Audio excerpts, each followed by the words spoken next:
కాలంలో చాలా ఫేమస్ అయిన ఊరది. ఎందుకు అంటే అక్కడ రామాలయం నిర్మించాలని, పాత రామాలయమే ఎప్పటిదో ఉంది, దాన్ని పునరుద్ధరించాలి, మళ్ళీ విగ్రహ ప్రతిష్టాపన చేసుకోవడము, సంథింగ్ జీర్ణోద్ధరణ కార్యక్రమాలు ఏవో చేసి అక్కడ ఒక రామాలయాన్ని మళ్ళీ ఇచ్చేసుకోవాలనేది ఒక ప్రయత్నం జరిగింది. ఆ ప్రయత్నం చేసింది ఉండి శాసనసభ్యులు, తెలుగుదేశం పార్టీ శాసనసభ్యులు రఘురామకృష్ణరాజు.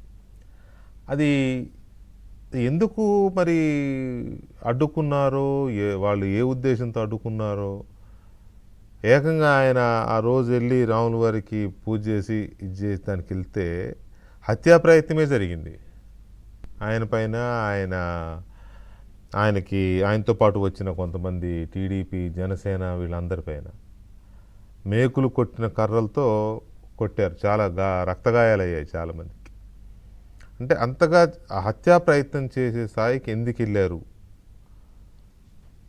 హిందూ దేశంలో, భారతదేశం అంటే హిందూ దేశమే, అందులో డౌటే లేదు.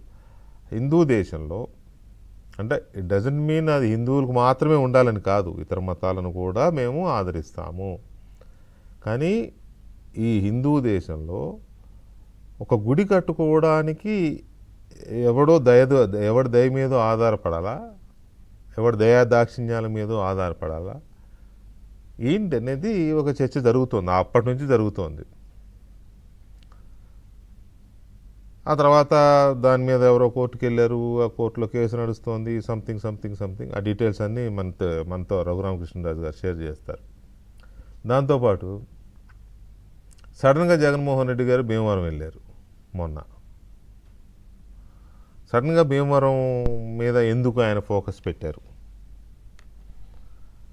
నిజానికి ఆ రోజు ముద్రగడ పద్మనాభం గారి అంత్యక్రియలు ఉన్నాయి, దానికి అటెండ్ అవ్వాలి జగన్మోహన్ రెడ్డి గారు. ఆ రోజు చెప్పాను, మళ్ళీ చెప్తున్నా, ఆయన వెళ్ళడంలో తప్పేం లేదు, మంచిది. నిజానికి ఒక నాయకుడిగా వెళ్ళి సీనియర్ పొలిటీషియన్ అంత్యక్రియలో పాల్గొనడం అనేది గొప్ప విషయం.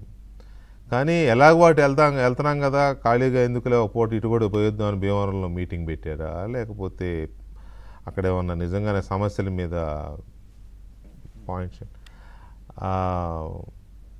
అనేది ఏమన్నా దీని మీద ప్లాన్ చేసుకున్నారా? ఆక్వా రైతుల సదస్సు, ఆక్వా రైతులతో బహిరంగ సభ, ఆక్వా రైతులతో ముఖాముఖి అన్నారు.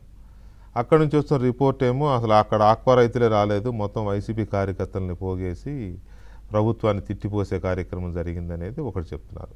నిజంగానే ఆక్వా రంగం జగన్మోహన్ రెడ్డిని చెప్పిన స్థాయిలో కడగండ్లను ఎదుర్కొంటుందా? ఏదో ఇప్పుడు ఇరాన్ అమెరికా యుద్ధం వల్ల వచ్చిన ఇబ్బందులు తప్ప ప్రభుత్వం చేసిన పనుల వల్ల ఆక్వా రంగం దెబ్బతిందా? ఆ అవగాహన ఉండే జగన్మోహన్ రెడ్డి మాట్లాడారా? ఇలాంటి కొన్ని కీలకమైన అంశాలు మాట్లాడడానికి మనతో తెలుగుదేశం పార్టీ శాసనసభ్యులు రఘురామకృష్ణరాజు గారు మనతో లైవ్లో ఉన్నారు, వారితో మాట్లాడదాం. రఘురామకృష్ణరాజు గారు నమస్కారం అండి.